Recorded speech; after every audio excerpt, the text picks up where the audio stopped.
Hello everyone and welcome to this week's episode of the Munce Report. Trainer Chris Munce joins me from a chilly Eagle farm, and mate, it's all been happening this week. It's the week that's had it all. You've had winners, stable Quinellas, new purchases and even some Group 1 performers. Yeah, it's been a good week. No, they've all raced really well. So hopefully we can carry on into the Winter Carnival. Yeah, well, there's plenty to get through on today's show. We'll run through the week that was and recap some of the better performers. We'll touch on the new arrivals to the stable, a couple of new yearlings from the Magic Millions National Sale, as well as preview all the weekend's racing. Well, it was another big week for the team.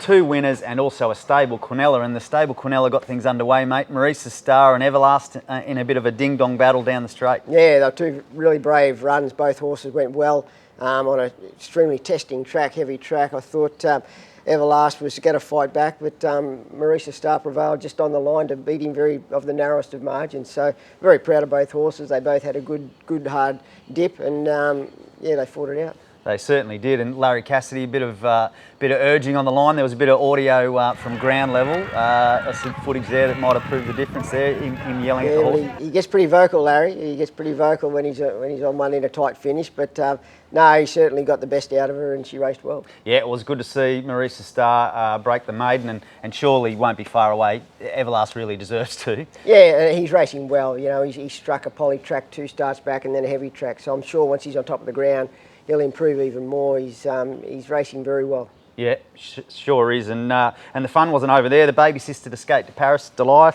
she broke through for a well-deserved win at start number 4. It was a well-deserved win, yeah. She's had a few little niggling issues leading up to that, but her preparation this time around has been faultless, and her lead-up runs into yesterday were strong in good, solid races, so it was a well-deserved win for her. Yeah, well done to the Watkins family. The colours have been flying high this week, so well done there, and also great to have that association with the family too. Obviously the Dan Paris Blue producing another winner. Yeah, well that's right. I mean, she produced Skate to Paris, and Steph and David have got a very strong affiliation with the family, and they've had a bit of luck this week, so no, congratulations. Yep, well done to the team there. And also let's touch on the feature race performers.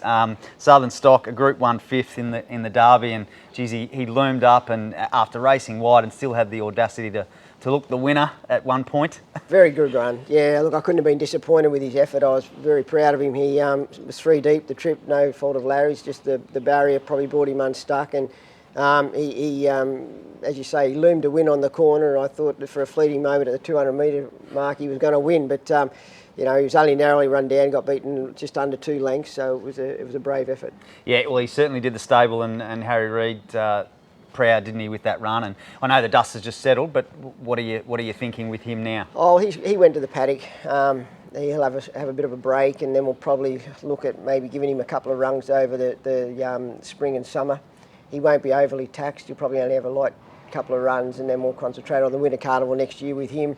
I'm sure this time next year you'll see him in all the big sort of staying races, and I'm sure the longer they go, the better he's going to be. Yeah, no doubt. Now it's exciting to have a quality stayer on your hands there. And then Centrefire gave her connections, the stable, and her back as a big sight at 40 to 1. Pinged the gates, led them up, and looked home at one point in the stakes grade. She did. No, I was really pleased with her effort. You know, she sort of led. It would have been nice to find a bunny for her to chase, but she ended up in front, and she certainly kicked clear at the 200 metre mark, and it was only that she got run down late. So she'll back up this weekend, and from a good draw I'd expect her to race well again. Yeah, well, we'll talk about her more in the preview ahead, but another huge week for the stable.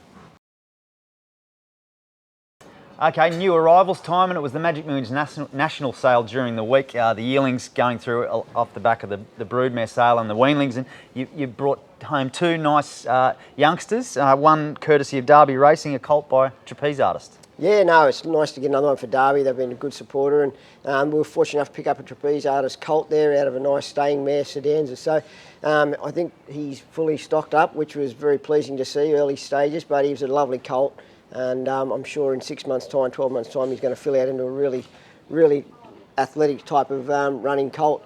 The other filly was a power filly out of Just for Nara, who was a family that who was tied up with Nathan Tinkler's stable brood, but this was a really nice filly. I quite like the powers. I think they go quite well, and She was just a cheapie that I thought was going under the radar. A bargain buy, just $5,000. She was, yeah, she was, and it's always nice to find them sort of little gold mines. Well, there you go. Okay, we'll keep an eye out on these two babies as they come through the ranks.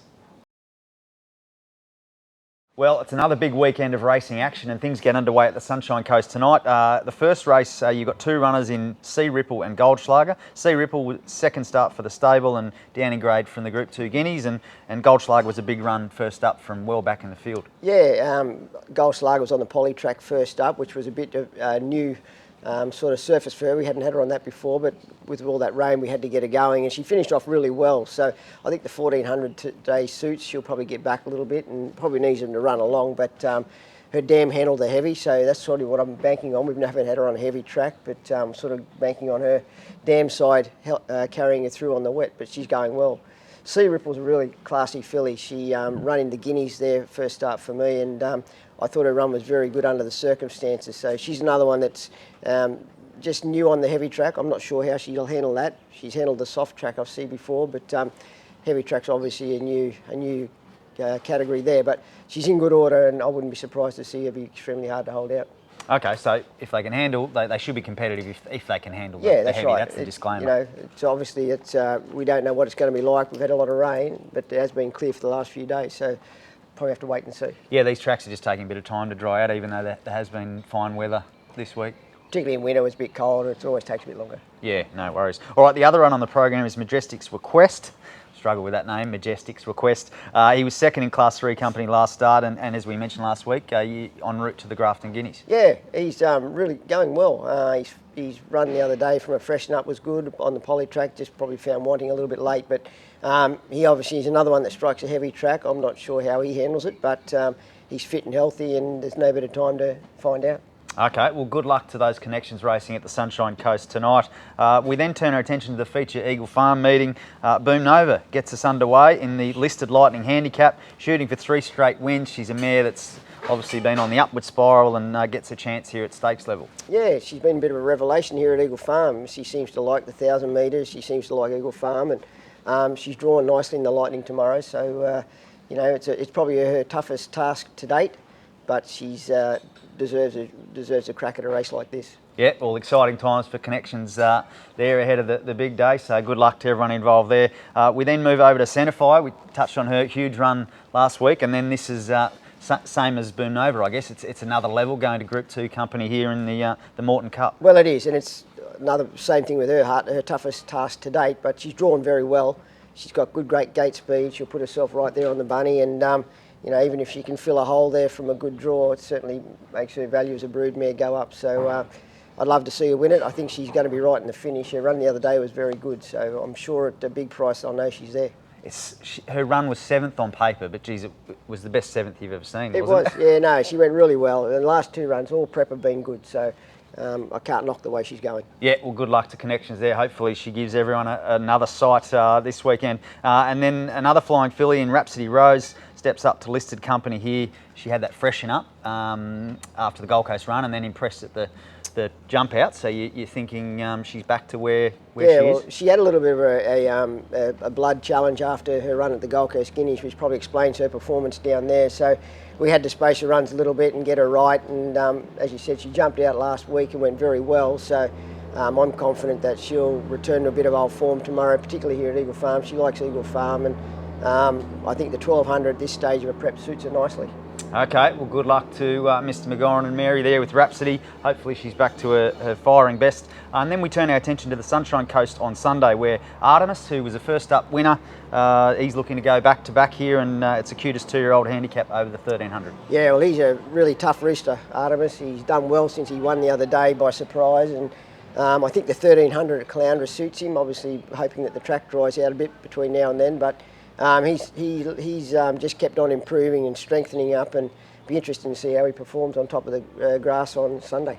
Okay, well, excited to see him go around again, and hopefully he can keep that winning run up. And then the final runner for the weekend is Military Men, who steps up to, I guess, what you think is a more suitable trip here over the mile, but he did show good speed first up to be sort of on the pace. He did, and I thought his run was good. He got left a bit flat-footed at the top of the straight when they sprinted, which doesn't really suit him, but he kept coming on.